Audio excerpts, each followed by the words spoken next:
Mari silahkan Pak.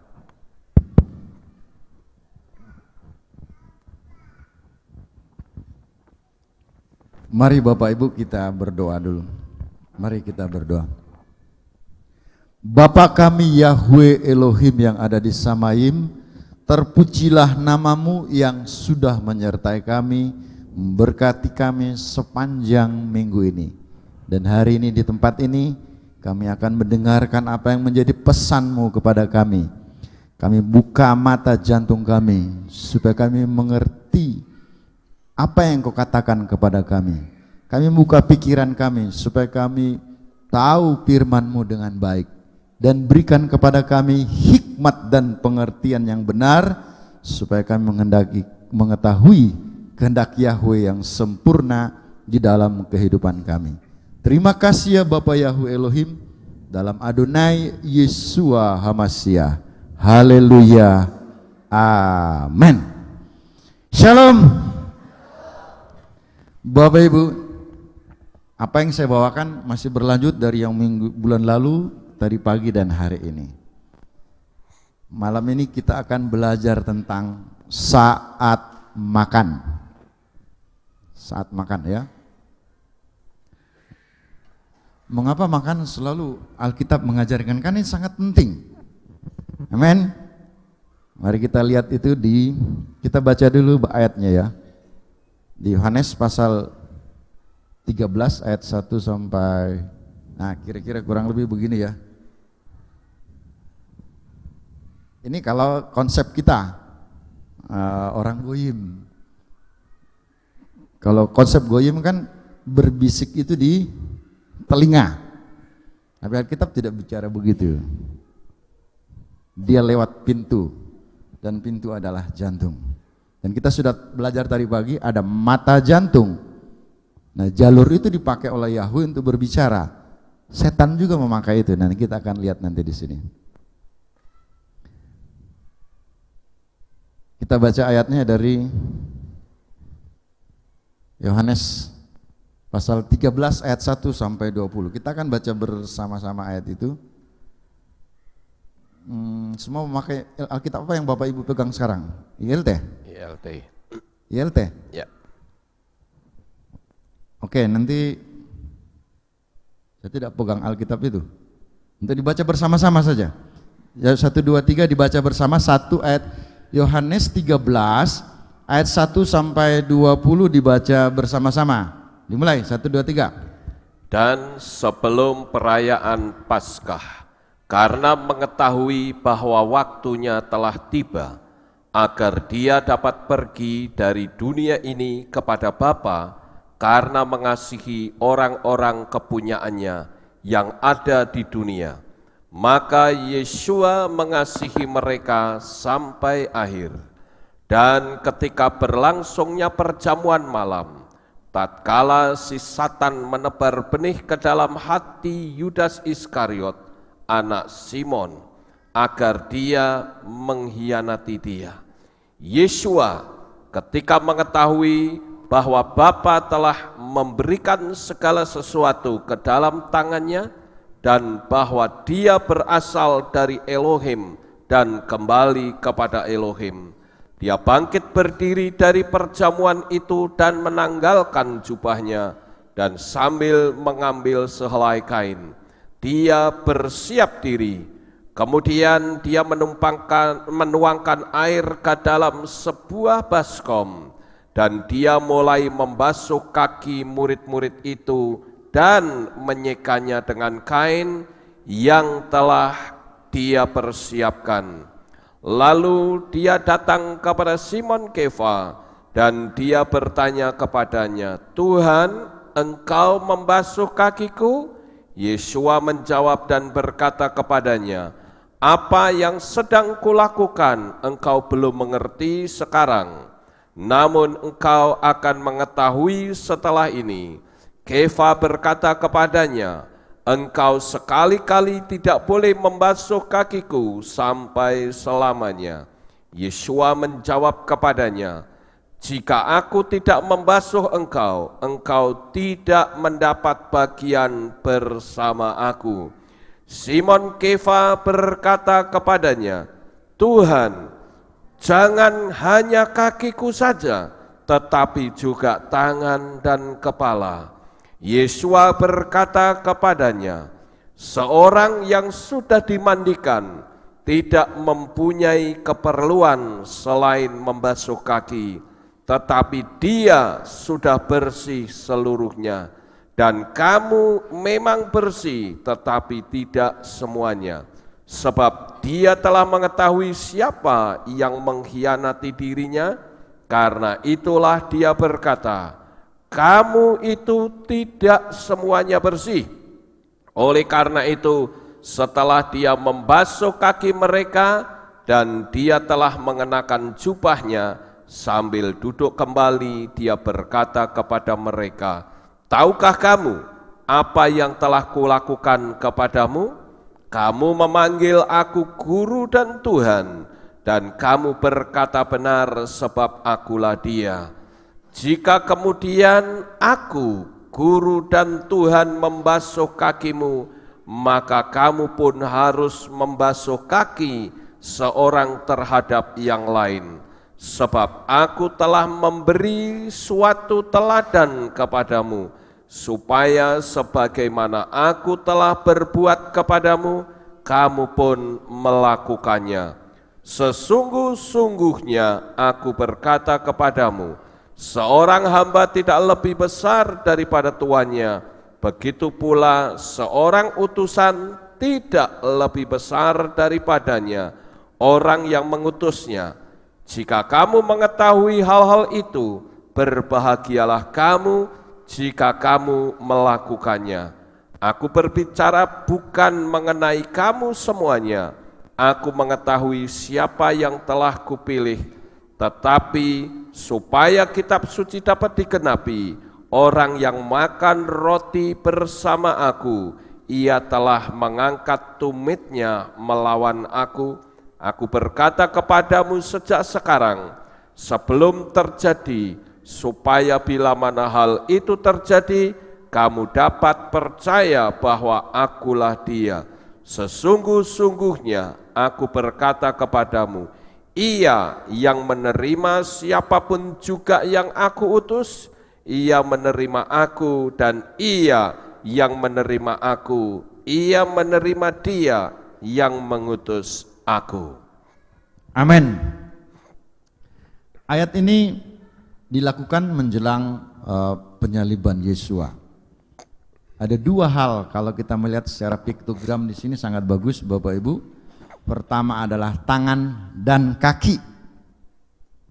Nah, tangannya adalah tangan Yesua yang membasuh kaki murid-murid. Nah, yang aneh adalah ini pasal berapa?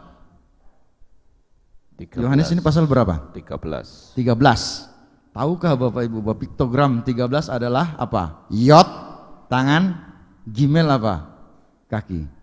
Jadi kira-kira ini dilaksanakan tanggal 13 Nisan. Jadi sebelum Pesak. Amin. Luar biasa. Nah, yang kita akan lihat adalah di ayat yang kedua. Nah, ini saya masih mau pakai yang di LAI punya. Dibacakan ayat ini Pak. Mereka sedang makan bersama, dan setan telah membisikkan rencana dalam jantung Yudas Iskariot, anak Simon, untuk mengkhianati dia. Bapak Ibu, ini dia memakai kata jantung juga sebenarnya. Mari kita lihat. Nah, jadi saat makan, Satan membisikkan rencana dalam jantung Yudas. Sebenarnya kata yang dipakai adalah jantung, bukan hati. Mari kita lihat ini. Nah ini, dalam King James dalam Strong Bible. Coba dibaca Pak ini. And supper being ended, the devil having now put into the heart of Judas Iscariot, Simon's son, to the betray him. Nah, di dalam Strong Bible, kalau Bapak Ibu mempelajari dengan Alkitab dengan baik, ini juga dipakai oleh para orang-orang sekolah teologi ya. Itu had dipakai Strong Bible dari bahasa Gerika itu G2588. Nah, kalau kita mau klik, kita cari itu apa di situ. Ini G2588. Karena ini perjanjian baru, mereka masih memakai bahasa Yunani. Kita hanya mau melihat saja kata apa yang dipakai di sana. Dia pakai kata kardia. Nah, yang belajar medis tahu kalau kardia itu apa. Itu pasti jantung. Jadi dia memakai kata jantung. Ini penjelasannya, walaupun di sini hanya dia sebut figuratif, itu karena konsep bangsa-bangsa. Sehingga dia mau mengatakan itu ada pikiran sebenarnya. Padahal jantung, kita sudah tahu tadi pagi kan, mata jantung itu memberi respon. Kita lihat dalam bahasa Ibrani, kata ini kalau di King James dia muncul 160 kali. Jadi kata jantung itu 160 kali muncul dalam perjanjian baru. Nah, dalam versi Ibrani dicatat seperti ini. Nanti dibaca transliteralnya aja, Pak. Ya. Oke. Leet seudah eref hasatan kefar sam belef Yehuda ben Shimon ish Keriot le askir oto. Nah, tadi pagi kan dia pakai lab ya. Jadi dalam hati, dalam jantung dia memakai kata sama ya dari pagi. Di sini sebut hasatan. Jadi lebih bagus memang hasatan karena satan itu kan ada pengertiannya dalam bahasa Ibrani. Satan. Nah, dengan demikian baik dalam bahasa Yunani dia memakai kata kardia maupun dalam bahasa Ibrani dikatakan beleb. Berarti dia sebenarnya adalah jantung. Nah, tadi pagi kita lihat bahwa dalam jantung itu ada mata jantung. Dan itu dipakai oleh Yahweh untuk berbicara kepada kita. Setan juga memakai itu. Ini perhatikan Bapak Ibu, lain dengan setan dengan roh-roh ya, bedakan. Kalau roh-roh tadi kenapa? Kalau kita masuk kalau dia ada, dia lewat, yang berdiri apa? Bulu kuduk. Tapi kalau setan dia pakai ini juga, mata jantung. Jadi waktu Yudas Iskariot mau mengkhianati Yesua, sebenarnya jantungnya juga berdebar-debar, tetapi dia melawan itu. Suara jantung itu yang tadi ayat tadi pagi. Kalau orang melawan hati nurani maka imannya kandas. Sangat berbahaya kalau kita suka melawan jantung itu saat Yahweh berbicara. Nah, tapi ini Bapak Ibu kalau makanannya sudah kosher.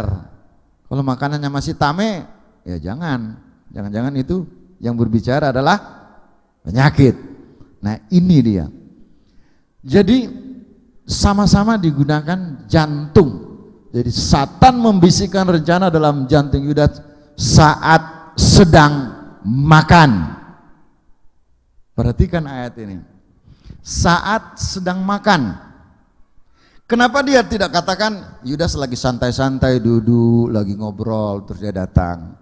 Atau misalnya dia lagi jalan-jalan. Ini saat makan. Mengapa ayat Alkitab menulis ini? Ini kan berarti ada sesuatu tentang makanan ini. Nah, mari kita lihat beberapa ayat pola makan yang sama. Nah, ini diklik yang ini. Kejadian pasal 3 ayat 1 sampai 6. Sama Bapak Ibu pola makan ya. Nah, ini. Ya. Adapun ular ialah yang paling cerdik dari segala binatang di darat yang dijadikan oleh Yahweh Elohim. Ular itu berkata kepada perempuan itu, tentulah Elohim berfirman, semua pohon dalam taman ini jangan kamu makan buahnya, bukan? Lalu sahut perempuan itu kepada ular itu, buah pohon-pohonan dalam taman ini boleh kami makan, tetapi tentang pohon yang ada di tengah-tengah taman Elohim berfirman, jangan kamu makan ataupun raba buah itu, nanti kamu mati. Ini Bapak Ibu sudah mengerti kan ayat ini ya? Disinilah pertama kali saat mau makan memetik buah daripada Hawa, nama Yahweh hilang di muka bumi. Siapa yang mau menghilangkan? Ular. Ular itu siapa? Setan. Jadi luar biasa. Saat mau makan, Hawa dibuat seperti itu, lalu dia mengakui sama Elohim. Ini kan harusnya kan Yahweh Elohim, harusnya kan bukankah Yahweh Elohim berfirman kepadamu, Yahwehnya dibuang. Inilah pertama kali nama Yahweh hilang di muka bumi. Tapi Yahweh mengasihi beberapa generasi tetap mengenal, ada generasi mengenal, ada generasi mengenal, sampai kita sekarang ada yang mengenal. Amin. Jadi kasih karunia kalau mengenal. Ayat yang berikutnya. Ya ini.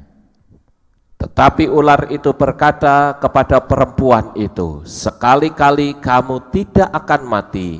Tetapi Elohim mengetahui bahwa pada waktu kamu memakannya, matamu akan terbuka dan kamu akan menjadi seperti Elohim, tahu tentang yang baik dan yang jahat. Perempuan itu melihat bahwa buah pohon itu baik untuk dimakan dan sedap kelihatannya. Lagi pula pohon itu menarik hati karena memberi pengertian. Lalu ia mengambil dari buah itu dan memakannya, dan diberikannya juga kepada suaminya yang bersama-sama dengan dia, dan suaminya pun memakannya. Amin. Ujian pertama di sini, manusia berhasil apa gagal? Bapak Ibu, dari ayat yang kita baca tadi, manusia saat diuji makanan di sini, Adam dan Hawa dan Adam di situ, berhasil apa tidak? Gagal. Jadi dia gagal, begitu gagal selesai. Kita tidak berurusan lagi karena sudah gagal. Yang berikut. Adapun ular ialah yang paling cerdik dari segala binatang di darat yang dijadikan oleh Yahweh Elohim. Ular itu berkata kepada perempuan itu, tentulah Elohim berfirman, semua pohon dalam taman ini jangan kamu makan buahnya, bukan? Lalu sahut perempuan itu kepada ular itu, buah pohon-pohonan dalam taman ini boleh kami makan, tetapi tentang buah pohon yang ada di tengah-tengah taman, Elohim berfirman, jangan kamu makan ataupun raba buah itu, nanti kamu mati. Nah, perhatikan ini ayat 1 ya. Ular itu berkata kepada perempuan, tentulah Elohim berfirman. Berarti dia setuju ya. Jadi di sini nama Yahweh dihilangkan. Jadi ular itu berkata kepada perempuan, semua memberitahu nama Yahweh. Lalu dia menghilangkan nama Yahweh. Seharusnya ular itu berkata, tentulah Yahweh Elohim berfirman. Nah, dia hilangkan kata Yahweh. Inilah awal pertama. Jadi saat makan itu melalui makanan nama Yahweh dibuang. Nah, sama polanya dengan yang menawarkan Yakub dan Esau ya. Itu kan sepiring nasi kan? Sepiring kacang merah. Gagal juga di situ karena makan ya. Nah, ini kita sudah bahas yang kemarin ya. Perempuan juga setuju dengan perkataan itu. Lalu mulailah hanya nama Elohim saja diperkenalkan. Jadi semua orang yang berusaha menghilangkan nama Yahweh itu dia setuju dengan Satan. Jadi Satan tidak memperkenalkan nama Yahweh. Dia hanya memperkenalkan nama Elohim saja. Nah, artinya para pemimpin gereja yang tidak memperkenalkan Yahweh atau tidak mau menyebut nama Yahweh, gembala-gembala yang tidak memperkenalkan nama Yahweh atau menyebut nama Yahweh, guru-guru yang tidak memperkenalkan Yahweh atau menyebut nama Yahweh, Orang yang tidak mau memperkenalkan atau menyebut nama Yahweh, artinya orang yang menghilangkan, membuang nama. Maka sebenarnya siapa dia? Teman dari siapa? Setan. Hati-hati, nama Yahweh sangat luar biasa. Nah, saat makan, Hawa di situ sudah bermasalah. Jadi gagal di situ. Kalau udah gagal, selesai. Sebenarnya tawaran ini sama Bapak Ibu ya, pola makan. Berikutnya, Daniel pasal 5 ayat 1 sampai 20, diklik lagi nih. Ya. Ini ayatnya saja ya, dibaca Pak. Dan raja menetapkan bagi mereka pelabur setiap hari dari santapan raja dan dari anggur yang biasa diminumnya.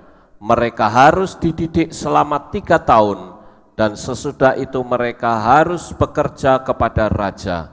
Daniel berketetapan untuk tidak menajiskan dirinya dengan santapan raja dan dengan anggur yang biasa diminum raja. Dimintanyalah kepada pemimpin pegawai istana itu supaya ia tak usah menajiskan dirinya. Adakanlah percobaan dengan hamba-hambamu ini selama 10 hari, dan biarlah kami diberikan sayur untuk dimakan dan air untuk diminum. Didengarkannyalah permintaan mereka itu, lalu diadakanlah pencobaan dengan mereka selama 10 hari. Setelah lewat 10 hari, ternyata perawaan mereka lebih baik, dan mereka kelihatan lebih gemuk daripada semua orang muda yang telah makan dari santapan raja. Amin. Daniel sudah berketetapan hati tidak mau memakan yang najis. Berarti di sini Daniel berhasil apa tidak? Berhasil. Berhasil. Banyak orang kan takut. Lah aku kalau mau makan sayur saja dengan minum orang putih, masa nanti saya tidak bisa pintar. Daniel sudah membuktikan kalau makan sayur dan buah-buahan dia akan lebih pintar. Sebaliknya kalau makan daging-daging tadi yang tidak bagus, daging tame itu kan pembuluh darah relatif kecil, sehingga saluran darah naik akan sulit, relatif sedikit, sehingga otak mendapat darah sedikit, mendapat makanan sedikit, sehari-hari makanan sedikit, akhirnya fungsinya tidak maksimal, sehingga dia otomatis kecerdasannya menurun. Sehingga kalau mau pintar, contohlah Daniel, makan sayur, buah-buahan, dan air. Jangan daging dengan susu. Itu sudah yang bulan lalu ya, kita pahami. Ini kita lihat, ternyata kan dia lebih cerdas ya Bapak Ibu ya. Lebih apa? Cerdas. Memang makan daging dan susu lebih pintar. Dia akan pintar, tapi kalau makan sayur dan buah-buahan, dia lebih cerdas dan lebih pintar. Mau yang biasa atau mau di atas rata-rata? Tadi kita sudah lakukan anak-anak di atas rata-rata. Nah kalau atas rata-rata, makan buah dan sayur banyak dan air. Amin. Kemudian yang berikut. Nah ini satu contoh lagi ya. Nah, maka Yesua dibawa oleh roh ke padang gurun untuk dicobai Satan. Dan setelah berpuasa 40 hari dan 40 malam, akhirnya laparlah Yesua. Lalu datanglah si pencoba itu untuk berkata kepadanya, jika engkau putra Elohim, perintahkanlah supaya batu-batu ini menjadi roti. Tetapi Yesua menjawab, ada tertulis, manusia hidup bukan dari roti saja, tetapi dari setiap firman yang keluar dari mulut Yahweh. Amin. Berhasil nggak Yesua di sini? Berhasil. Berhasil. Dari sisi makanan Yesua berhasil. Dari sisi nama juga dia berhasil. Karena dia mengatakan mulut Yahweh. Kalau tadi Hawa kan dia bilang Elohim, dia setuju dengan setan, nama Yahweh hilang. Tapi Yesua lain, dia double. Pertama dia lolos dengan soal makanan, yang kedua dia tetap mengatakan Yahweh. Amin. Amin. Nah, ketiga pola tadi yang kita lihat ini. Nah, kita lihat dulu versi Ibrani Matiusnya ya. Ya ini. Dia katakan apa? Ben Elohim. Dibaca Pak translatornya ya. Nikas elau hav naseh we amer im ben ha Elohim ata sefir se ha afa nim ha eleh yihyu le lehem. Nah, Satan mengatakan jikalau engkau ben ha Elohim. Nah, perhatikan jawaban Yesua dalam versi Ibrani. Nah, coba lihat. Hesif Yesua we amer katuf lo al ha lechem levado yihye ha adam ki kol motsafi Yahweh. Jadi Yesua Setan mengatakan Ben Elohim, tapi Yesua mengatakan, Satan mengatakan Ben Elohim tadi, Yesua menjawab jadi Pi Yahweh. Lihat perbedaannya dengan jawaban tadi Hawa. Dia tetap setuju dengan Elohim. Setan masih menawarkan Elohim juga, tapi Yesua bilang mulut Yahweh. Amin. Amin. Nah, jadi jelas bahwa yang berusaha menghilangkan nama Yahweh di muka bumi adalah setan. Jadi orang-orang yang berusaha menghilangkan nama Yahweh teman daripada dia. Kita tidak mau setuju dengan amin. Kita mau setuju dengan apa yang Yahweh dan apa yang Yesua lakukan. Amin. Jadi Yesua dua kali lolosnya. Pertama makan, dia lolos, lalu dia tambah lagi memperkenalkan nama Yahweh tersebut.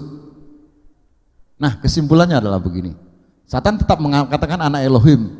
Satan tidak mau mengatakan Yahweh Elohim. Sama dengan kejadian pada perempuan.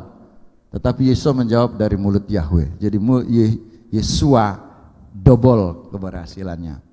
Nah, pola yang tadi ini Bapak Ibu ya, yang dari kejadian pola makan, di situ Hawa gagal, Daniel berhasil, Yesua berhasil lebih lagi. Kemudian satu tadi yang saya sebutkan Esau gagal. Sebenarnya itu pola yang sama sampai sekarang. Amin. Sama. Itu sebabnya ada Imamat pasal 11.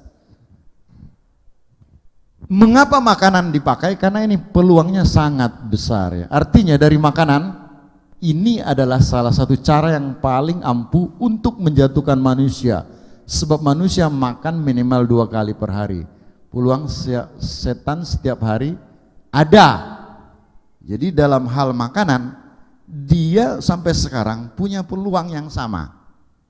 Makan itu sangat, kalau kita marah kira-kira paling kan kalau ada peristiwa ya baru marah ya. Ada enggak orang marah setiap hari? Kan tidak ya. Paling ada persoalan apa gitu, kesalahan dibuat staf kita marah. Itu kan peluangnya sangat kecil. Tapi kalau makan akan selalu. Kita kan makan berapa kali Bapak Ibu? 3 kali. 2 ya. Ada yang 3 kan? Ada yang 4 enggak? Ada?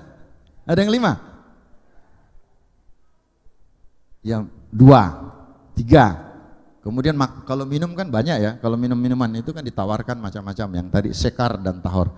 Jadi peluang setan itu sangat besar lewat makan. Itu sebabnya memakai makan tadi.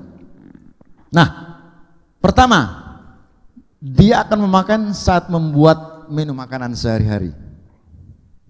Yang kedua, dia saat mau makan, saat makanan sudah di depan kita. Yang ketiga, saat makan. Ini peluang yang sangat dia pakai setiap hari dan itu ada. Sehingga kemungkinan kita untuk gagal di situ adalah selalu, makanya dipakai pola makan tadi. Kalau kita sudah paham Bapak Ibu tentang pola makan tahor dan tame, pada saat kita menghadapi makanan yang tame, itu pasti jantung kita akan berdebar-debar menghadapi. Karena Yahweh berbicara, coba tanya, Yahweh kenapa ini? Wah itu kan tidak bisa. Tapi kalau kita tidak memperhatikan itu, mata jantung tadi berbicara, kita labrak saja. Akibatnya kita sakit. Nah, kalau sakit lalu menyalahkan Tuhan lagi. Waduh. Nah, perhatikan saat makan, Satan membisikkan rencana dalam jantung. Artinya, ini cara yang paling ampuh untuk menjatuhkan manusia. Yaitu saat membuat makanan sehari-hari, saat makan. Nah, bisikan setan dalam makanan. Saat membuat menu makanan, yang penting menarik, enak. Nah, itu kan kalau membuat makanan, yang penting enak dan menarik. Lalu sedap. Ini kan termasuk nafsu serakah. Ini tanggung jawab siapa Bapak Ibu? Kita buka ayat ini. Yang ini. Amsal 31:15. Ya, dibaca Pak. Ia bangun kalau masih malam, lalu menyediakan makanan untuk seisi rumahnya dan membagi-bagikan tugas kepada pelayan-pelayannya perempuan. Nah, ini kan saya sudah bagikan yang bulan lalu ya. Ini siapa? Wanita yang bijaksana. Wanita yang bijaksana. Ia itu wanita bijaksana bangun kalau masih malam, masih gelap. Ini selalu bagi di mana? Wanita bijaksana bangunnya jam berapa? Ayo. Jam 7, jam 8. Masih gelap. Dia menyediakan makanan. Jadi dirancang makanan itu mulai saat pagi bangun. Nanti siang ini makan apa ya? Sudah mulai diatur di situ. Ini tugas siapa? Wanita yang bijaksana. Jadi ibu-ibu tolong ya anaknya itu diajar masak. Terutama yang perempuan. Jangan sampai anaknya tidak bisa masak. Saya punya temannya. Udah 30 tahun lebih. Tidak bisa masak Bapak Ibu. Ada sepupu saya satu kali sama-sama waktu saya masih kuliah juga. Itu sudah di kedokteran itu. Ibu perempuan teman sepupu satu kali gitu. Tidak bisa masak juga. Padahal wanita bijaksana menyediakan makanan. Artinya dia tahu masak. Jadi tolong anak-anak di rumah itu yang wanita, tolong ibu-ibu belajar. Kemudian yang belum bisa, tolong belajar baca. Amin. Banyak buku sekarang. Tapi ingat, kita sudah punya pisau di leher. Jadi kalau ada daftar menu yang diajarkan tapi tidak sesuai dengan pola makan yang diajarkan Alkitab, sebaiknya itu jangan diikuti ya. Amin. Jadi wanita bijak itu bangun kalau masih malam, lalu menyediakan makanan. Jadi sudah mulai menyiapkan makanan. Jadi jangan kalau ada timbul ide di pikiran waktu pagi, sudah mulai kita rancang, wah ini hari saya mau pagi mau masak babi kecap, nanti malam udang bakar. Ya udah jangan dilakukan itu, amin. Langsung ditolak. Pilihlah makanan-makanan yang baik. Karena kalau ibu-ibu tidak mengerti ini, sebenarnya secara tidak langsung itu menyiapkan racun buat suami dan anak-anak. Karena makanan-makanan yang tamai itu sebenarnya itu kalau kasarnya dikatakan tuh racun sebenarnya. Tidak bermanfaat buat tubuh, hanya mendatangkan penyakit. Jadi ibu-ibu harus tahu itu. Dan suami juga mesti tahu, oh ini tidak boleh Bu, tidak boleh ini. Karena Alkitab mengatakan demikian. Nah, jadi yang menyediakan makanan itu seisi rumah adalah tanggung jawab siapa? Yang pertama adalah istri yang cakap atau istri yang bijaksana. Mana ibu-ibu di sini? Yang ibu-ibu ada nggak? Ada. Amin. Sudah mempraktekkan yang ini yang lalu? Sudah. Amin. Nah kalau sudah mempraktekkan, tularkan kepada yang lain. Amin. Karena Alkitab mengatakan melakukan dan mengajarkan. Maka kita akan menduduki tempat yang tinggi. Nah, jadi itu tanggung jawab. Syaratnya bangun, jadi ini wanita yang cakap tadi bangun kalau masih malam gelap, menyediakan makanan untuk sepi rumahnya. Nah ini pertanyaan yang saya selalu bangun jam berapa wanita itu, lalu menyediakan makanan. Jadi dia pintar masak ya, atau cuma nonton TV saja. Ini banyak yang main ya, seharian nonton televisi, suaminya pulang belum masak. Waduh, ini sangat televisi ini sangat mengganggu Bapak Ibu ya. Sehingga dianjurkan itu, ada yang menganjurkan itu, kalau orang sudah ngerti, dia tidak akan taruh lagi di ruang tamu. Dia taruh di tempat yang jauh untuk terjangkau. Karena ini banyak mengganggu Bapak Ibu. Coba perhatikan pada saat jam-jam orang nonton sinetron Bapak Ibu. Seharusnya kan keluarga duduk di meja makan sambil ngobrol. Ini ambil nasi langsung duduk di depan televisi, lihat apa? Sinetron, duduk di situ. Malah kita tidak dapat apa-apa di sana. Amin. Ada iklan itu, apa? Iklan anak-anak itu nyindir itu kan, ada iklan anak-anak. Kami tahu ini dari mana? Kami tahu ini dari mana? Itu dari televisi. Siapa yang ajarkan gitu? Televisi. Nah, mereka itu diajarkan hal yang tidak bagus. Nah, ini termasuk istri yang cakep apa tidak Bapak Ibu-ibu yang ada? Masuk kan? Amin. Ya, berbahagialah para bapak-bapak yang mendapatkan istri yang cakep. Amin. Ya, pelajarannya adalah ayo mulai besok bangun pagi ya. Untuk menyediakan bangun pagi waktu gelap. Kemudian mulai menyediakan makanan. Ini harus latihan Bapak Ibu. Tadi nyanyian kan selangkah demi selangkah. Jadi mulai besok mulai buat. Kalau perlu diskusi dengan suaminya, Pak kita mulai makan apa hari ini? Tidak apa-apa, saat pagi dibuat menunya, daftarnya, amin. Sehingga nanti suaminya kalau pergi kerja dia punya kerinduan, oh suamiku tadi masak ini, dia pulang, amin. Kalau enggak nanti dia makan di luar, makan di warung, padahal itu makanan banyak yang tidak sehat di sana. Jadi kalau belum bisa masak Bapak Ibu ya, ayo mulai belajar masak ya, baca majalah, baca buku-buku, baca buku resep dan sebagainya. Nah, kemudian yang berikut, penjual makanan, formalin, boraks, pewarna pakaian. Ini bukan tanggung. Ini kalau ada kita di sini yang menjual makanan sebaiknya menghindari itu ya, formalin, boraks dan pewarna itu sebaiknya dihindari. Ini sudah pemerintah sekarang sudah mulai menganjurkan itu dan sudah mulai diperketat. Jadi sekarang ini sudah mulai dianalisa penjual-penjual makanan di sekolah. Sehingga kalau ada makanan seperti ini sudah mulai disingkirkan. Ya, jadi menyiapkan makanan tadi buat ibu-ibu kalau pagi termasuk sarapan buat anak sekolah kita. Kalau ke sekolah tolong titipin air dan kalau perlu kasih makanan juga, buat dari rumah. Jangan dia belanja di sekolah, karena makanan di sekolah itu banyak yang tidak sehat. Karena mengandung tadi ini formalin, boraks, pewarna pakaian. Kemudian yang berikut adalah saat mau makan. Nah, makan saja apa yang penting enak. Ini kan yang ayatnya ini. Yang ayat yang sering kita bagikan ini Amsal 23. Amsal 23 ayat 1 dan 2. Ya ini. Bila engkau duduk makan dengan seorang pembesar, perhatikanlah baik-baik apa yang ada di depanmu. Taruhlah sebuah pisau pada lehermu bila besar nafsumu. Amin. Bapak Ibu sudah mulai mempraktekkan ini kan? Jadi kalau misalnya kamu duduk dengan seorang pembesar, perhatikan baik-baik apa yang di depanmu. Jadi kalau di meja sudah disiapkan, perhatikan baik-baik.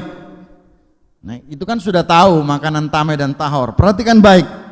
Oh ini makanan tameh nih sudah mulai dihindari. Jangan disentuh Bapak Ibu. Karena kan kita tidak bisa nolak, karena kalau acara-acara begitu kan, acara orang pesta misalnya kan semua ada di sana. Nah mulai ada dalam pikiran kita pisau tadi, daging dan susu nggak bisa dicampur. Yang makanan-makanan tadi kalau sudah ada di situ disiapkan, carilah makanan yang tahor. Amin. Jadi sudah harus mulai memperhatikan. Dulu kita tidak perhatikan karena kita belum punya pengertian. Tapi sekarang kalau sudah punya pengertian, maka mulai memperhatikan. Amin. Nah, apa yang dimaksud dengan pisau itu kan sudah dibahas yang lalu ya. Sebab firman Elohim adalah hidup. Jadi yang dimaksud tadi ayat ini adalah sebenarnya adalah taruhlah firman di dalam pikiran kita, yaitu tentang makanan tameh dan tahor yang di Imamat pasal 11. Kemudian yang berikut, saat lapar. Nah, ini yang berbahaya Bapak. Saat lapar, banyak orang berbuat nekat. lalu dia membuat hal-hal yang melanggar firman Tuhan. Coba lihat kalau lihat di buku-buku apa di koran-koran atau televisi. Kalau dia mencuri alasannya apa? Lapar. Kalau kita sudah mengenal Yahweh dengan benar, dengan baik, pada saat tidak ada makanan di rumah, jangan mengomel. Itu adalah saat di mana Yahweh memaksa kita untuk puasa. Amin. Karena kalau tidak dibuat itu, mungkin saat itu kita hanya butuh 0, sekian gram lemak atau apa saja, kita jatuh sakit, stroke. Nah, Yahweh memaksa kita tidak ada makanan supaya puasa, supaya itu dibuang keluar sehingga besoknya kita sehat kembali. Amin. Jadi jangan mengomel, mengucap syukurlah dalam segala hal. Amin. Ini kadang-kadang orang tidak menyadari, tidak ada apa-apa di rumah dia ngomel itu, maki-maki segala macam. Jangan Bapak Ibu. Kalau Tuhan memaksa itu ada maksud baik di sana. Jadi segala sesuatu terjadi itu ada maksud baik buat kita. Jadi dipaksa kita puasa kadang-kadang itu untuk keamanan kita. Sebab hari itu kalau kita makan, tadi yang target hanya butuh sekian untuk kita jadi stroke dan sebagainya, itu bisa terjadi kalau kita makan hari itu. Jadi Yahweh memakai makanan, dia paksa kita puasa supaya tidak jatuh sakit, tidak terjadi penyakit tadi. Nah, yang berikut adalah, nah coba di ayatnya ini diambil ya. Ayat yang ini, Amsal ini, Amsal 13:9. Yang ini nih. Ya, ini dibaca Pak. Supaya kalau aku kenyang, aku tidak menyangkalmu dan berkata siapa Yahweh itu, atau kalau aku miskin, aku mencuri dan mencemarkan nama Elohimku. Amin. Ayat begini mengatakan, kalau aku kenyang, jangan menyangkal bahwa itu kekuatanku, itu kemampuanku sampai saya buat. Semua karena Yahweh. Sehingga waktu tidak ada makanan, ya jangan kita membuat ini, mencuri. Nah banyak kan orang sekarang ya, kalau kita ya akhir ini kan banyak sekali orang korupsi, manipulasi dan sebagainya. Karena apa? Kekhawatiran akan dunia ini, sehingga dia berbuat hal-hal nekat tadi. Kemudian ayat berikutnya, yang ini, Amsal 16 ayat 30 sampai 31 ya. Apakah seorang pencuri tidak akan dihina apabila ia mencuri untuk memuaskan nafsunya karena lapar? Dan kalau ia tertangkap, haruslah ia membayar kembali 7 kali lipat. Segenap harta isi rumahnya harus diserahkan. Ini kalau peraturan Torah begini Bapak Ibu. Jadi kalau kita mencuri, kita ketahuan harus mengembalikan 7 kali lipat yang kita curi tadi. Tapi kalau di sini kan Indonesia, kita karena memakai hukum negara kita, kalau mencuri ditangkap kan masuk penjara. Setelah itu keluar. Nah, betapa bahayanya kalau tidak ada makanan. Bisa dipakai setan untuk kita berbuat nekat, melanggar perintah Yahweh. Padahal diizinkan demikian supaya kita puasa. Amin. Jadi kalau ada kejadian seperti itu, Tuhan memaksa kita puasa, lakukan dengan ucapan syukur. Sehingga pasti ada maksud di sana. Ada maksud Yahweh memaksa kita untuk melakukan. Terjadi itu. Dan itu adalah untuk kebaikan kita. Amin. Nah, kemudian yang berikut. Tidak bisa atur biaya makanan. Saat ada uang, habiskan untuk puaskan selera makan sesaat. Hari esok tidak dipikirkan. Gagal dalam mengatur keuangan pribadi secara keluarga. Mungkin ini Bapak Ibu jarang kita lihat di sini ya. Tapi kalau di tempat saya tugas di Papua itu kelihatan. Kalau tanggal baru itu banyak orang tidur di pinggir jalan karena mabuk. Tapi kalau sudah bulan tua, nah mulai berpikir. Karena gagal, begitu dapat uang dihabiskan, semua dia mau makan, dia beli. Bulan tua bingung, mau makan apa hari ini? Ini gagal mengatur keuangan. Nah akibatnya saat bulan tua, mulai ngutang di warung. hanya untuk makan. Ini bukan sikap bijaksana. Amin. Banyak seperti itu Bapak Ibu. Nah makanya salah satu buah pertobatan adalah ini. Coba di klik ya ini. Ini buah pertobatan Bapak Ibu ya. Dan prajurit-prajurit bertanya juga kepadanya, dan kami, apakah yang harus kami perbuat? Jawab Yohanan kepada mereka, jangan merampas dan jangan memeras, dan cukupkanlah dirimu dengan gajimu. Nah ini dikatakan, cukupkanlah gajimu, cukupkanlah dirimu dengan gajimu. Kalau dalam bahasa Inggris, saya tidak muat ini, di dalam, mudah-mudahan ada ya. Ini ada. Oke, ini Pak. And the soldier likewise demanded of him, saying, and what shall we do? And he said unto them, do violence to no man, either accuse any falsely, and be content with your wages. Bapak Ibu mengerti konten kan? Konten apa? Daftar isian. Ini salah satu buah pertobatan Bapak Ibu. Daftar isian.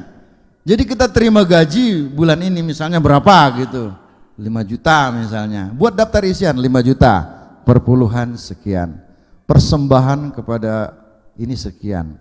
Nanti di situ diatur pulsa sekian, uang makan sekian, uang listrik sekian. Dibuat daftar. Nah Bapak Ibu kalau ikut seminar-seminar tentang keuangan pasti ketemu dengan ini. Ini dikatakan salah satu buah pertobatan. Nah banyak gagal. Orang-orang sudah percaya di sini tidak membuat itu. Sehingga kadang-kadang uang pulsanya itu lebih banyak daripada biaya makan. Nah hati-hati di sini. Salah satu daftar. Nah contoh konten seperti ini Bapak Ibu. Daftar isian yang terbagi habis. Oh, kok hilang ya?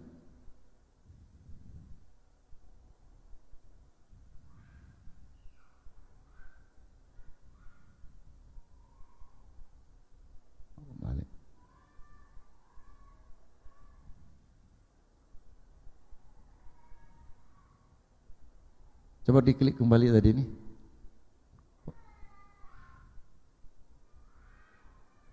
Ya, maaf, kok hilang ya? Ya. Jadi ada daftar di situ. Ini maaf dia hilang. Jadi ada daftar kita buat nanti penerimaan berapa, pengeluaran berapa. Itu salah satu buah pertobatan. Kita gagal melakukan itu karena kita tidak pernah diajar. Jadi kita harus mulai membuat itu. Jadi buat daftar gaji penerimaan pengeluaran apa di situ. Jadi mulai pertama itu harus di atas perpuluhan. Lalu di bawah yang lain uang makan, uang transport, uang pulsa dan sebagainya. Harus ada juga di situ minimal tabungan. Itu salah satu buah pertobatan. Jadi membuat daftar isian tentang gaji kita, pemasukan dan pengeluaran supaya ada keseimbangan. Nah kalau misalnya nanti dalam pembagian itu ada yang kurang, nah berdoa kepada Bapak Yahweh supaya dibukakan jalan. Amin. Jadi supaya dibuatkan itu. Kemudian, nah padahal Bapak Ibu, Yahweh sudah mengatur pola makan yang baik dan sehat. Amin. Imamat pasal 11. Kita sudah belajar itu. Jadi ada tahor, ada tameh. Yang tahor kalau dalam air tidak bersisik dan bersirip. Kalau di darat yang berkuku belah dan membawa biak. Yang sebaliknya yang tameh sebaliknya. Tidak bersirip dan tidak bersisik. Kemudian binatang tidak berkuku belah dan tidak membawa biak. Saya kira kita sudah punya pengertian itu. Tidak usah dimasuk gitu ya imamatnya.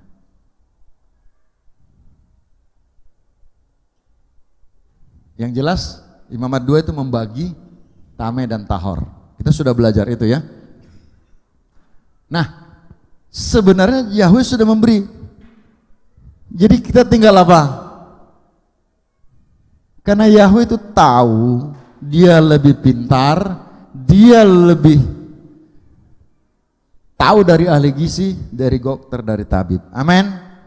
Karena Yahweh kita lebih dari semuanya. Amin. Dia tahu lebih pintar, makanya dia berikan kita petunjuk. Seharusnya kita tinggal apa Bapak Ibu? Taat saja apakah ada Torah. Mudah enggak? Mudah kalau kita punya kemauan. Masalahnya kita tidak punya kemauan itu. Tapi saya yakin kita di sini sudah punya kemauan. Amin. Kemudian, nah ini yang menjadi masalah. Menjadi sulit karena Anda tidak taat. Tidak mau taat. Setelah sakit baru mau taat. Nah ini kan kebanyakan di sini. Setelah jatuh sakit baru mau. Setelah mulai ini asam urat tinggi baru mulai. Kalau saya dulu kan begitu Bapak Ibu, asam urat 8,4, nah baru saya mulai baca.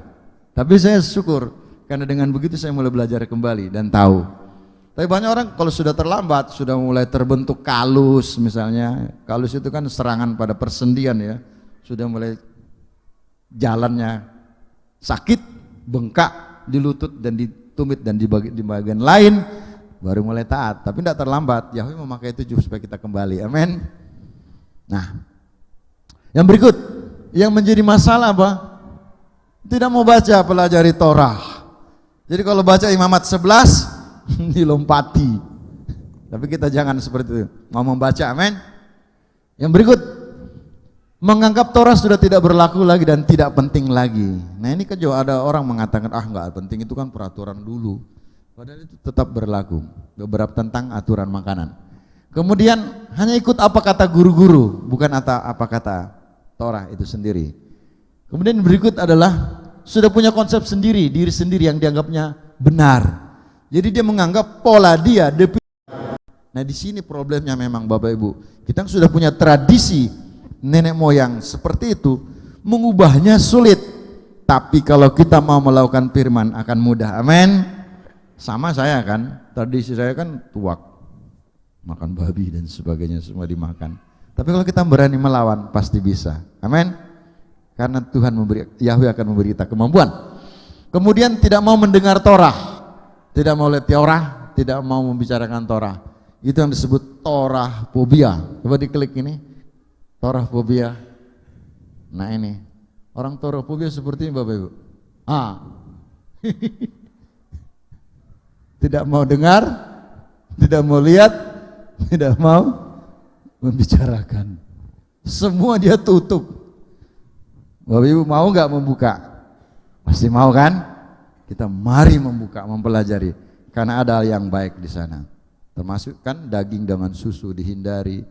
Tidak boleh dihindari lemak, makan lemak. Hindari sop buntut dan sebagainya yang kita sudah bahas. Itu ajaran-ajaran Alkitab yang sangat baik untuk pola makan kita. Nah, buta huruf Ibrani, ini masalah Bapak Ibu.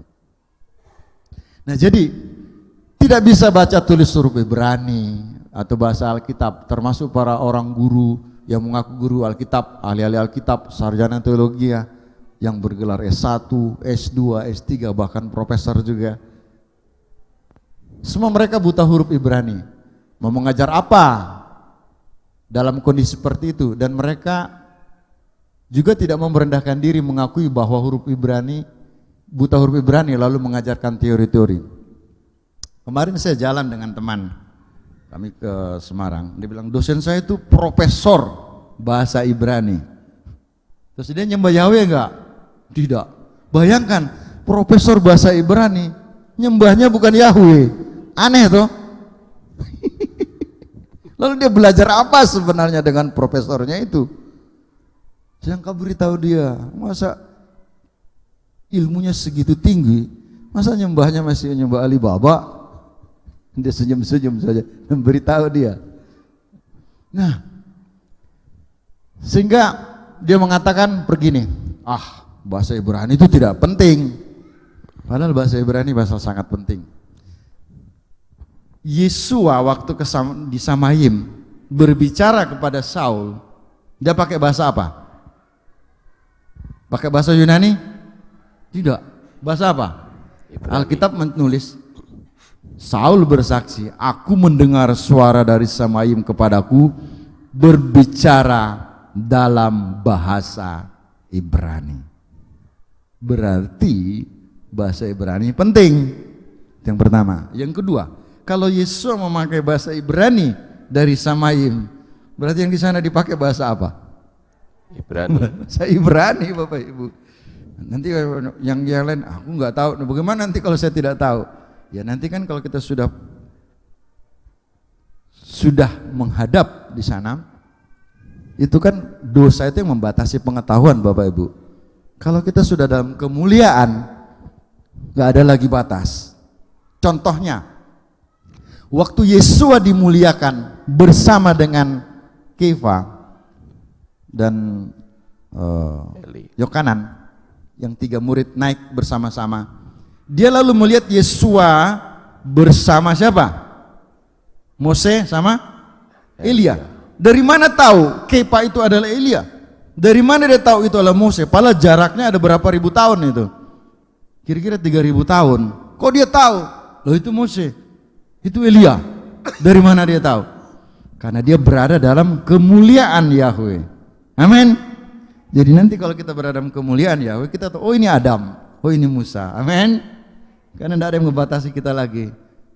Karena dosa sudah tidak ada, sehingga kita bisa mengetahui. Coba waktu Adam waktu pertama kali, Bapak Ibu, dia bisa tahu semua nama binatang tuh. Kita aja sekarang nama binatang berapa yang kita hafal? Terbatas kan? Dia waktu dia bisa semua dia kasih nama. Luar biasa kan? Nah, jadi kalau sudah dalam kemuliaan Yahweh nanti tidak ada batas. Kita bisa mengenal. Oh ini si Kefa. Oh ini Yohanan. Dan murid-murid lain kita dengan mudah langsung mengenalnya. Amin. Nah, lalu dia mengatakan begini, konsep Ibrani itu tidak penting. Banyak yang mengatakan demikian, Bapak. Penting. Padahal Alkitab berbicara baik perjanjian lama maupun perjanjian baru, semuanya memakai konsep Ibrani, dan Yahweh memakai konsep Ibrani. Adapun itu Alkitab diterjemahkan ke bahasa lain, itu hanya pengantar, tapi pengantar dalam memahami konsep Ibrani. Amin. Sehingga tadi yang seawal tadi kan bahasa Yunani memakai kardia, itu kan bahasa Ibrani lab, itu berarti jantung, bukan hati, jantung. Karena di jantung ada mata jantung, dan mata jantung ini dia yang dipakai oleh Yahweh untuk memberitahu kepada kita kalau dia akan mengirim pesan dengan cara dia berdetak tidak normal. Dia lebih cepat dak. Nah itu, tanya Yahweh, ada apa ini? Nanti akan diberitahu. Amin. Ada suara di sana. Kemudian faktanya, dalam hal Alkitab sendiri mengatakan bahwa bahasa Ibrani itu penting. Mari kita lihat yang ini pertama. Yohanes 4 ayat 12. Ya. Kamu menyembah apa yang tidak kamu kenal. Kami menyembah apa yang kami kenal. Sebab keselamatan datang dari bangsa Yahudi. Keselamatan datang dari bangsa Yahudi. Bangsa Yahudi berbahasa apa? Bahasa Ibrani. Nah, berikutnya. Yang ini. Ya. Jika demikian, apakah kelebihan orang Yahudi dan apakah gunanya sunat? Banyak sekali, dan dalam segala hal pertama-tama kepada merekalah dipercayakan firman Elohim. Kepada orang Ibrani dipercayakan firman Elohim. Jadi dia tidak dipercayakan kepada Roma, kepada Yunani, kepada Mesir, kepada bangsa-bangsa lain yang ada di sana, tetapi hanya satu, kepada orang Yahudi. Amin. Berikutnya lagi. Ini Kisah Rasul 21 ayat 40. Nah, sesudah Paulus diperbolehkan oleh kepala pasukan, pergilah ia berdiri di tangga dan memberi isyarat dengan tangannya kepada rakyat itu. Ketika suasana sudah tenang, mulailah ia berbicara kepada mereka dalam bahasa Ibrani. Di sini Saul berbicara pakai bahasa apa? Kepada siapa? Rakyat. kepada rakyat yang berbahasa Ibrani. Artinya apa? Saat itu bahasa Ibrani dibahas sebagai bahasa harian. Jadi jangan lagi menerima pendapat begini. Bahkan dulu itu waktu Yesus ada, dia tidak pakai bahasa, dia bahasa Aramaik dia pakainya. Dia pakai bahasa Yunani. Nah, di sini Saul masih memakai bahasa Ibrani, berarti itu bahasa Ibrani tidak pernah hilang dari sana sampai sekarang. Amin. Jadi jangan percaya lagi kalau statement-statement seperti itu. Nah, kemudian berikut yang ini lagi, Kisah Rasul 21 ayat 22 ya. Nah, ini juga. Nah, ketika orang banyak itu ya. Ketika orang banyak itu mendengar ia berbicara dalam bahasa Ibrani, makin tenanglah mereka. Di sini sedikit orang apa banyak? Banyak. Kalau banyak orang mengerti bahasa Ibrani, berarti bahasa yang dipakai bahasa apa? Bahasa Ibrani. Jadi jangan lagi menerima statement mengatakan tidak ada, dulu tidak dipakai bahasa Ibrani. Ini Alkitab sendiri mengatakan masih dipakai.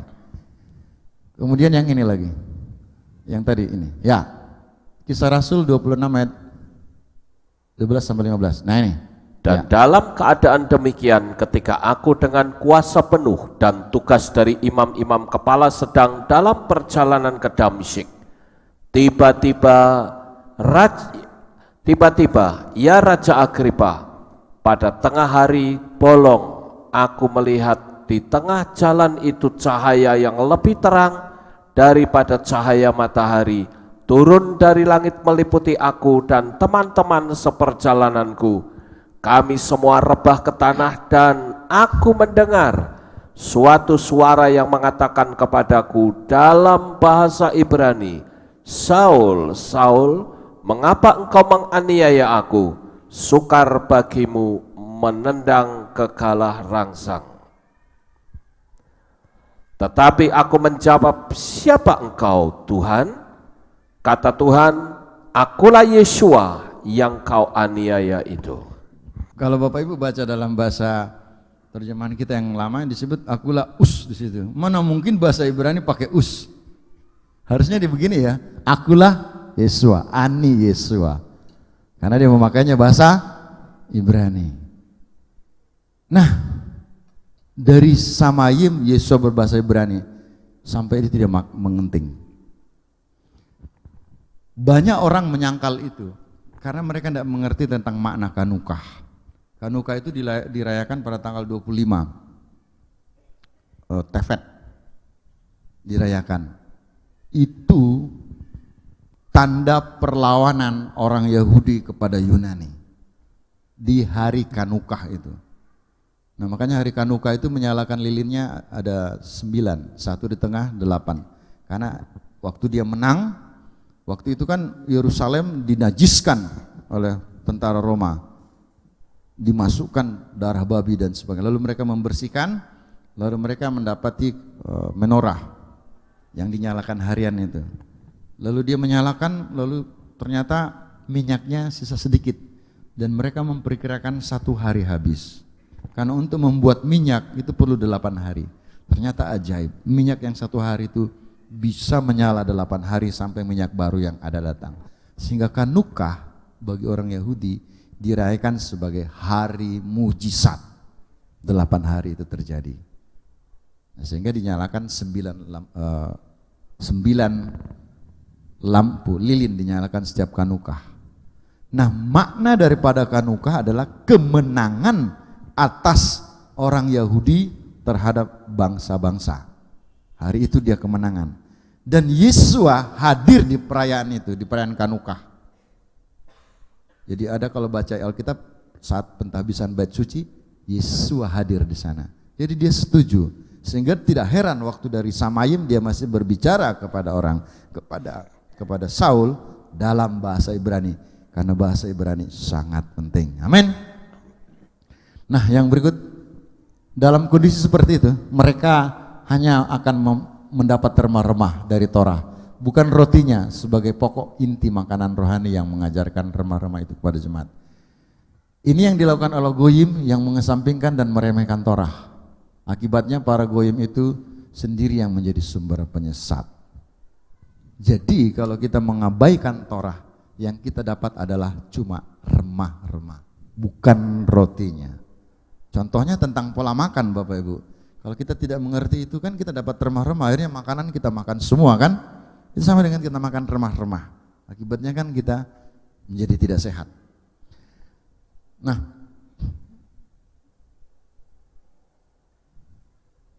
coba diklik yang ini. Lihat pembahasan tentang sesat. Siapakah yang sesat sebenarnya Bapak Ibu? Menurut Alkitab yang sesat adalah ini. Pertama adalah ini. Orang seperti apakah yang dikatakan sesat dalam tanah dan besorah? Matius 22, Markus 12, 24. Kurang lebih begini bunyinya. Nah, ini.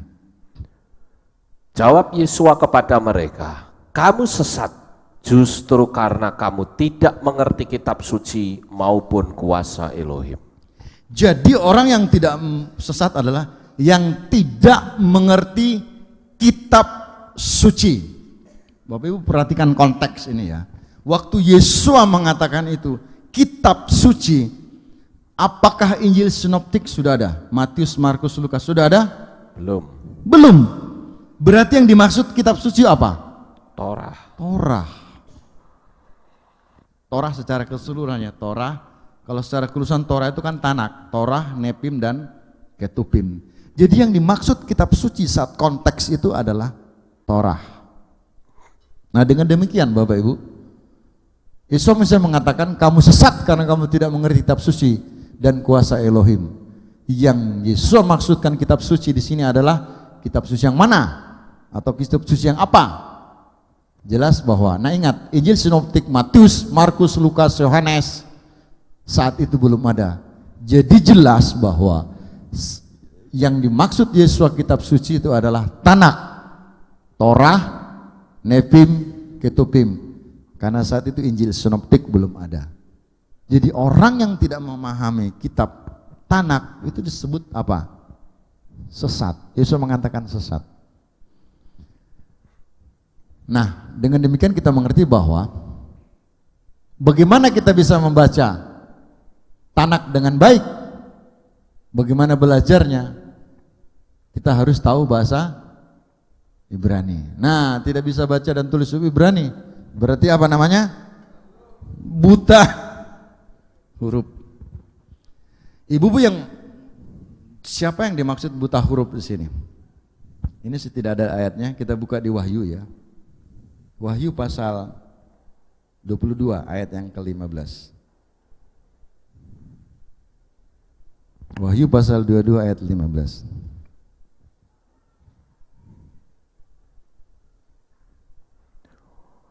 Wahyu 22 ayat 15. Tetapi anjing-anjing dan tukang-tukang sihir, orang-orang sundal, orang-orang pembunuh, penyembah-penyembah berhala, dan setiap orang yang mencintai dusta dan yang melakukannya tinggal di luar. Coba diulang Pak ayat itu. Tetapi anjing-anjing dan tukang-tukang sihir, orang-orang sundal, orang-orang pembunuh, penyembah-penyembah berhala, dan setiap orang yang mencintai dusta dan yang melakukannya tinggal di luar. Bapak Ibu, di situ disebut ada satu kata. Siapa? Yang kita tidak paham di situ. Mencintai dusta. Mencintai dusta kan mudah ya. Tahu. Yang lain Pak? Berikutnya. Aku. Nah, tunggu. Yang ayat 22 15 saja Pak. Tetapi anjing-anjing dan tukang-tukang sihir. Tukang-tukang sihir tahu nggak? Paham kan? Bapak Ibu paham tukang sihir tahu? Ya sudah, tidak usah dijelaskan. Lalu orang-orang sundal. Ya orang-orang sundal kita sudah paham kan? Lalu orang-orang pembunuh. Mengerti nggak itu? Paham. Lalu penyembah-penyembah berhala. Penyembah berhala kita juga sudah tahu. Terus setiap orang yang mencintai dusta. Nah, orang dusta, Bapak Ibu kan tahu. Yang Bapak Ibu tidak mengerti di situ apa? Anjing-anjing. Pernah saya bagikan nggak ini? Belum ya? Nah, siapa yang disebut anjing di situ Bapak Ibu? Orang goyim. Orang goyim pertama. Apalagi? Kalau misalnya kita kan Kita kalau memahami konsep lama itu anjing itu orang yang kembali ke muntah dan sebagainya. Tetapi di sini yang disebut anjing ada dalam konsep Hebrew, konsep Ibrani. Nah, siapa yang disebut anjing dalam konsep Ibrani? Nah, ingat Bapak Ibu, Tanak dan Besora itu saling menjelaskan. Kalau ada kata di Besora atau di perjanjian baru tidak ngerti, carilah artinya di perjanjian lama. Sebaliknya, kalau ada kata di perjanjian lama tidak dimengerti, carilah di perjanjian baru. Nah, kata anjing di sini ini dalam konsep Ibrani, berarti cari kata pengertiannya di konsep di perjanjian lama. Di mana kata anjing kita menemukan dalam perjanjian lama? Di mana? Bapak Ibu mari kita baca Yesaya 56 ayat 10 sampai 11. Yesaya 56 ayat 10 sampai 11. Inilah anjing-anjing itu. Ini keras firman Tuhan Bapak Ibu. Sebab ya, pengawal-pengawal umatku adalah orang-orang yang buta. Nah, pengawal umatku adalah apa? Orang-orang buta. Berikutnya, mereka semua tidak tahu apa-apa. nah, tidak tahu apa-apa. Terus, mereka semua adalah anjing-anjing bisu yang tidak tahu menyala. Di situ dikatakan apa? Anjing-anjing bisu. Itu siapa? Di atas tadi. Pengawal-pengawal umatku. Nah, siapa pengawal umat? Bapak sendiri tafsirkan ya. Di situ dikatakan orang buta huruf. Nah, lanjutkan ayatnya Pak. Sampai 11. Ya. Mereka berbaring, melamun dan suka tidur saja. Nah, dia bilang aku mau lihat mimpi, aku lihat itu kan hanya itu saja yang diterangkan kepada jemaat. Terus anjing-anjing pelahap yang tidak tahu kenyang. ya. Dan orang-orang itulah gembala-gembala yang tidak dapat mengerti. Mereka semua mengambil jalannya sendiri, masing-masing mengejar laba, tiada yang terkecuali. Siapa yang dimaksud di situ ayat situ? Gembala sidang. Keras enggak? Tadi pengawal siapa? Para pengerja gereja. Pengerja gereja siapa? Di tempat-tempat lama kan ada toh? Siapa di sana? Majelis, penatua. Kita sih umum pakai istilah itu. Di situ anjing. Yang lebih parah di situ siapa tadi? Gembala. Gembala. Mereka katakan buta. Sebenarnya bukan bukan buta fisik. Salah satu itu tadi buta bahasa Ibrani, sehingga tidak ngerti, tidak mengerti paham bahasa Ibrani. Nah, sehingga salah satu kan yang kita mengerti tadi tentang pagi dan tadi itu tentang mata jantung kan mereka tidak tahu. Nah, sekarang kita sudah belajar tuh dalam bahasa Ibrani jelaskan. Nah, itu dimaksud. Sangat berbahaya orang-orang seperti itu. Mengatakan dirinya gembala tapi dia buta huruf. Bisa bahasa Indonesia tapi bahasa Ibrani tidak ngerti. Karena bahasa Ibrani penting, dia tidak memakainya. Buta Bapak Ibu. Ya, ibu-ibu, Bapak Ibu yang sudah belajar bahasa Ibrani lebih lagi belajar ya. Coba nanti tanyakan kepada mereka yang coba tolong baca dong ini semua Israel. Apa ini ya? Itu berarti kan buta.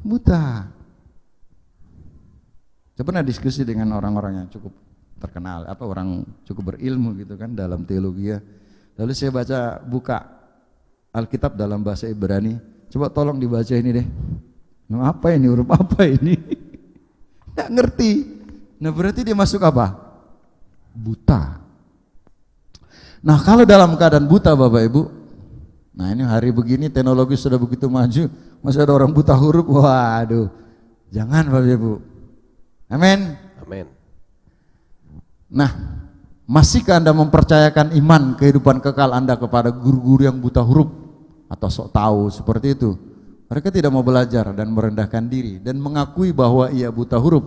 Hanya mengajarkan kebenaran berdasarkan konsep pikiran dan intuisi yang terbatas. Nah ini berbahayanya. Dia hanya berdasarkan pikiran, intuisi, oh gini benar ya. Lalu itu. Akhirnya kan mereka menentang Torah sendiri. Jelas-jelas dikatakan Sema Israel Yahweh, itu Yahweh. Dikutip Markus juga ditulis Yesus mengatakan Yahweh. Lalu dia bilang, kan tidak ada. Dalam perjanjian baru itu tidak ada Yahweh. Ya lalu yang dikutip Yesua itu dari kitab bilangan dari mana? Yesua tidak bikin hal yang baru. Dia mengatakan itu kan dari Markus 12, coba lihat Markus 12. Dari mana Yesua mengutip itu? Markus pasal 12. Markus pasal 12 ayat 29. Markus 12 ayat 29. Markus 12 ayat 29. Jawab Yesua, hukum yang terutama ialah, dengarlah hai Israel, Yahweh Tuhan kita, Yahweh itu Esa. Itu dari mana dikutip Bapak Ibu? Coba lihat di Ulangan pasal 6. Ulangan pasal 6. Ayat 4 dan 5. Dengarlah hai orang Israel, Yahweh itu Elohim kita, Yahweh itu Esa. Sama enggak? Sama. Yesus mengutipnya dari kitab apa? Torah. Berarti Torah berbahasa apa?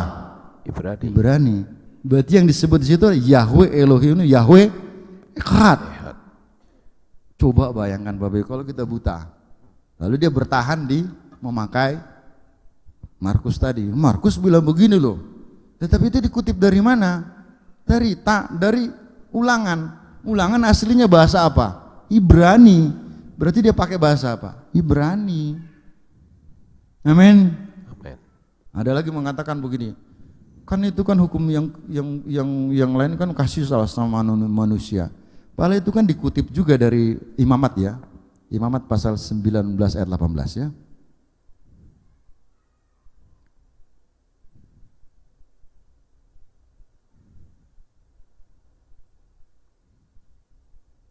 Ya. Imamat pasal 19 ayat 18. Imamat 19 ayat 18.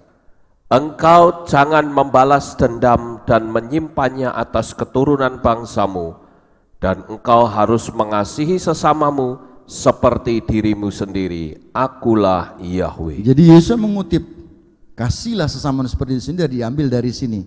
Imamat pasal 19 ayat 18. Nah itu bahasa aslinya bahasa apa? Ibrani. Nah banyak orang bertahan di situ memakai terjemahan-terjemahan, padahal itu dikutip dari mana? Dikutip dari Torah juga. Nah kalau orang buta seperti itu bertahan dia di situ, diberitahu juga tetap mengeyel, diberitahu tidak mau. Tapi ingatkan terus Bapak Ibu, amin. Nah dalam keadaan seperti itu dia akan mengajarkan hanya konsep pikiran dan intuisinya yang terbatas. Lalu dengan beraninya mengatakan kebenaran yang ia pikir adalah ya benar. Dia pikir benar, padahal tidak. Standar kita adalah Alkitab. Nah, wah Anda akan salah jalan dan salah arah dan tersesat. Ini adalah tindakan yang bodoh kita lakukan. Banyak orang melakukan ini, mengikuti seperti itu. Alkitab bicara begini dia tidak mau mengikuti. Itu sebenarnya tindakan bodoh. Nah hati-hati dengan guru-guru yang sok tahu padahal ia buta huruf. Bapak Ibu ini sangat mengerikan. Udah buta huruf ngeyel lagi, diberitahu ngeyel juga. Waduh. Nah masihkah Anda punya waktu? Kita masih punya waktu, kesempatan untuk banting setir dan mencari kebenaran dan buka mata dan pikiran Anda. Jangan tinggal diam dan dalam zona nyaman. Ini menyangkut masa depan kehidupan kekal. Kehidupan kekal kita kenapa dipertaruhkan kepada orang buta huruf? Sangat rugi Bapak Ibu. Saya mengerti kita di sini sudah paham, amin.